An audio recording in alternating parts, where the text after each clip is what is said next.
This is the best steak sandwich I've ever made.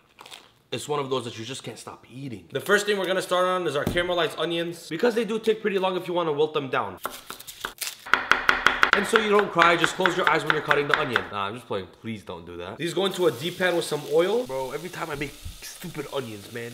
No, you don't cry. On the onions, I'm gonna splash on a little bit of Worcestershire sauce, quick hefty pinch of salt, and then I'm gonna let them go on a low heat as we cook everything else. Every once in a while, I'm gonna give them a quick little toss. To make a delicious steak sandwich, we want something nice and vibrant. This is very similar to a chimichurri, but it's gonna be slightly different. In a mortar and pestle, we're gonna do some fresh heartburn. We're gonna give these a quick little beat down. And then we're gonna add some fresh washed parsley and cilantro. You wanna give this another ground and pound. Just keep on bruising those leaves, and then give them a twirl every couple minutes. When those fresh herbs are nice and smoothed out like this, I'm gonna go in with some green onion. I just had these on hand and I didn't want to waste. And then a bunch of serrano peppers because I like it spicy. And I've opted to keep in the seeds. As we work this in, I'm gonna remind you that you could easily do this in a food processor, but when you take your time and use a mortar and pestle, all that flavor slowly releases together, and the symphony of flavor is simply undefeated. To this, I'm gonna add a generous amount of olive oil, a nice hefty pinch of salt. We're gonna splash in some red vinegar, and then last but not least, some coriander and cumin. We're gonna keep on showing this love, and you'll know when it's well blended when your arm is gonna fall off. Basically, use a food processor. But on a real note, it does smell absolutely fantastic in here, and I never knew cilantro and parsley could smell this good. I'm gonna be using a very thin cut beef for this sandwich. You could do either ribeye or sirloin, and the more I make steak sandwiches, the more I'm a fan of the thin slices, just because they essentially melt in your mouth, and as tender as a big piece of steak can be, sometimes the pieces fall out, and I think these are optimal. For a nice indoor cook, I'm gonna get a cast iron skillet as hot as you. And I mean like scorching hot. We want the beef to hit the pan and actually caramelize and not steam. When the pan is actually smoking, I'm gonna hit it with some oil. This way the oil doesn't burn before the pan is actually hot. Then I'm gonna instantly toss in the beef and listen to a sizzle. Spread it out and don't overcrowd the pan. I'm not gonna toss and turn them at first. I'm just gonna let them develop a beautiful crust, just like this. As this cooks, I'm gonna do a hefty pinch of salt and just a quick handful of black pepper. There's plenty of flavor and sauce throughout the sandwich, so there's absolutely no reason to overseason the meat. Last but not least, I'm gonna do a quick dash of Worcestershire sauce. To really tie in the sandwich, a quick mayo calls for some QP, a tiny spoonful of harissa paste. If you want to sub for this, you could easily do shatta or even sriracha, but if you could get your hands on this, you will not regret it. To finish this off, I'm gonna do a light pinch of salt and just some lemon to really tie it in. For our bread of choice, I'm gonna be using a ciabatta baguette. I found this at Trader Joe's and I want something that's gonna sop up all that flavor without falling apart like my life. I don't know why evenly slicing bread is so hard for me to do. First things first, we get a quick toast on the bread. Just use a normal oven or pan, and then we're gonna compile the sandwich Salt Hank style.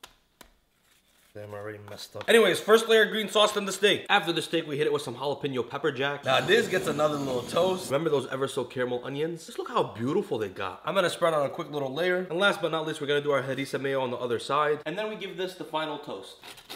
She is just gorgeous. Gotta get a little extra harissa mayo on there. And as always, now bismillah.